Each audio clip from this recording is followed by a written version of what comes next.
Book 3, Chapter 7 of A Tale of Two Cities by Charles Dickens. A knock at the door. I have saved him.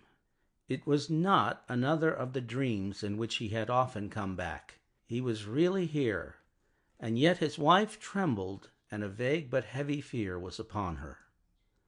All the air round was so thick and dark, the people were so passionately revengeful and fitful, the innocent were so constantly put to death on vague suspicion and black malice, it was so impossible to forget that many as blameless as her husband, and as dear to others as he was to her, every day shared the fate from which he had been clutched, that her heart could not be as lightened of its load as she felt it ought to be. The shadows of the wintry afternoon were beginning to fall, and even now the dreadful carts were rolling through the streets. Her mind pursued them, looking for him among the condemned, and then she clung closer to his real presence and trembled more.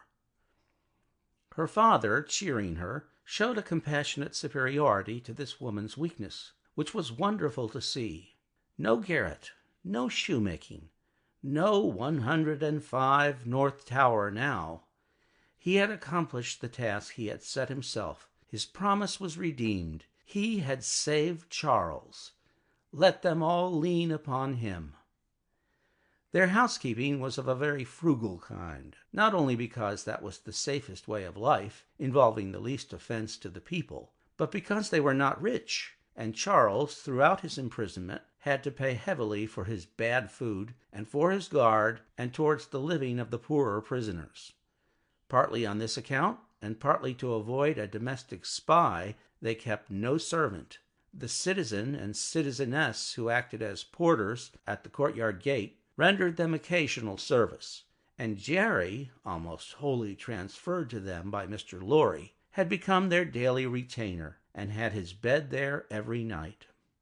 It was an ordinance of the Republic, one and indivisible, of liberty, equality, fraternity, or death, that on the door or doorpost of every house the name of every inmate must be legibly inscribed in letters of a certain size, at a certain convenient height from the ground. Mr. Jerry Cruncher's name, therefore, duly embellished the doorpost down below, and as the afternoon shadows deepened, the owner of that name himself appeared, from overlooking a painter whom Dr. Manette had employed to add to the list the name of Charles Evrémonde, called Darnay. In the universal fear and distrust that darkened the time, all the usual harmless ways of life were changed.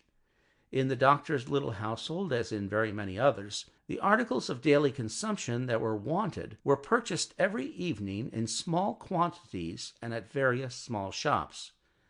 To avoid attracting notice, and to give as little occasion as possible for talk and envy, was the general desire. For some months past, Miss Pross and Mr. Cruncher had discharged the office of purveyors, the former carrying the money, the latter the basket. Every afternoon, at about the time when the public lamps were lighted, they fared forth on this duty, and made and brought home such purchases as were needful. Although Miss Pross, through her long association with the French family, might have known as much of their language as of her own, if she had had a mind, she had no mind in that direction. Consequently, she knew no more of that nonsense, as she was pleased to call it, than Mr. Cruncher did. So her manner of marketing was to plump a noun substantive at the head of a shopkeeper without any introduction in the nature of an article, and if it happened not to be the name of the thing she wanted, to look round for that thing, lay hold of it, and hold on by it until the bargain was concluded. She always made a bargain for it by holding up, as a statement of its just price, one finger less than the merchant held up, whatever his number might be. "Now, Mr. Cruncher," said Miss Pross, whose eyes were red with felicity, "if you are ready, I am." Jerry hoarsely professed himself at Miss Pross's service. He had worn all his rust off long ago, but nothing would file his spiky head down. "There's all manner of things wanted," said Miss Pross, "and we shall have a precious time of it. We want wine, among the rest. Nice toasts these redheads will be drinking, wherever we buy it." "It will be much the same to your knowledge, miss, I should think," retorted Jerry, "whether they drink your health or the old un's." "Who's he?" said Miss Pross. Mr. Cruncher, with some diffidence, explained himself as meaning Old Nick's. "Ha!" said Miss Pross. "It doesn't need an interpreter to explain the meaning of these creatures. They have but one, and it's midnight murder and mischief." "Hush, dear! Pray, pray be cautious!" cried Lucy. "Yes, yes, yes, I'll be cautious," said Miss Pross. "But I may say among ourselves that I do hope there will be no oniony and tobacco-y smotherings in the form of embracings all round going on in the streets. Now, Ladybird, never you stir from that fire till I come back. Take care of your dear husband you have recovered, and don't move your pretty head from his shoulder as you have it now till you see me again. May I ask a question, Dr. Manette, before I go?"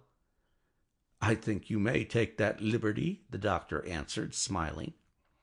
"For gracious sake, don't talk about liberty. We have quite enough of that," said Miss Pross. "Hush, dear! Again?" Lucy remonstrated. "Well, my sweet," said Miss Pross, nodding her head emphatically, "the short and the long of it is that I am a subject of His Most Gracious Majesty, King George III." Miss Pross curtsied at the name. "And as such, my maxim is, confound their politics, frustrate their knavish tricks. On him our hopes we fix. God save the king."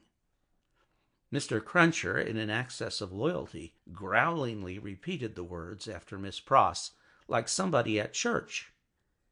"I am glad you have so much of the Englishman in you, though I wish you had never taken that cold in your voice," said Miss Pross approvingly. "But the question, Dr. Manette, is there—" It was the good creature's way to affect to make light of anything that was a great anxiety with them all, and to come at it in this chance manner. "Is there any prospect yet of our getting out of this place?" "I fear not yet. It would be dangerous for Charles yet." "Hi-ho-hum," said Miss Pross, cheerfully repressing a sigh as she glanced at her darling's golden hair in the light of the fire. "Then we must have patience and wait, that's all. We must hold up our heads and fight low, as my brother Solomon used to say. Now, Mr. Cruncher, don't you move, Ladybird." They went out, leaving Lucy and her husband, her father, and the child by a bright fire. Mr. Lorry was expected back presently from the banking-house. Miss Pross had lighted the lamp, but had put it aside in a corner that they might enjoy the firelight undisturbed. Little Lucy sat by her grandfather with her hands clasped through his arm, and he, in a tone not rising much above a whisper, began to tell her a story of a great and powerful fairy who had opened a prison wall and let out a captive who had once done the fairy a service. All was subdued and quiet, and Lucy was more at ease than she had been. "What is that?" she cried all at once. "My dear," said her father, stopping in his story and laying his hand on hers, "command yourself. What a disordered state you are in! The least thing, nothing, startles you. You, your father's daughter!" "I thought, my father," said Lucy, excusing herself with a pale face and in a faltering voice, "that I heard strange feet upon the stairs." "My love, the staircase is as still as death." As he said the word, a blow was struck upon the door. "Oh, father, father, what can this be? Hide Charles. Save him." "My child," said the doctor, rising and laying his hand upon her shoulder, "I have saved him. What weakness is this, my dear? Let me go to the door." He took the lamp in his hand, crossed the two intervening outer rooms, and opened it. A rude clattering of feet over the floor, and 4 rough men in red caps, armed with sabres and pistols, entered the room. "The citizen Evrémonde called Darnay," said the first. "Who seeks him?" answered Darnay. "I seek him. We seek him. I know you, Evrémonde. I saw you before the tribunal today.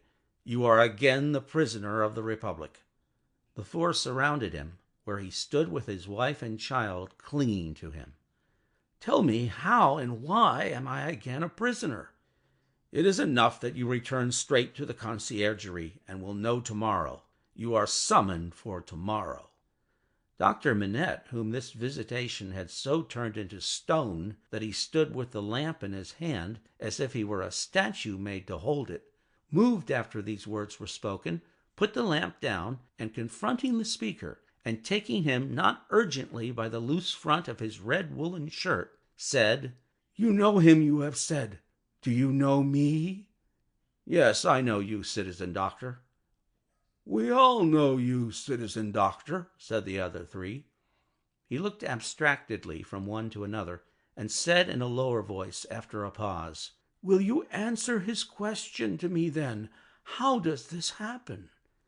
"Citizen doctor," said the first reluctantly, "he has been denounced to the section of Saint Antoine. This citizen," pointing out the second who had entered, "is from Saint Antoine." The citizen here indicated nodded his head and added, "He is accused by Saint Antoine." "Of what?" asked the doctor. "Citizen doctor," said the first with his former reluctance, "ask no more. If the Republic demands sacrifices from you, without doubt you as a good patriot will be happy to make them. The Republic goes before all. The people is supreme. Evremond, we are pressed." "One word," the doctor entreated. "Will you tell me who denounced him?" "It is against rule," answered the first, "but you can ask him of Saint Antoine here." The doctor turned his eyes upon that man, who moved uneasily on his feet, rubbed his beard a little, and at length said, "Well, truly it is against rule, but he is denounced, and gravely, by the citizen and citizeness Defarge, and by one other." "What other?" "Do you ask, citizen doctor?" "Yes." "Then," said he of Saint Antoine, with a strange look, "you will be answered tomorrow. Now I am dumb." End of chapter.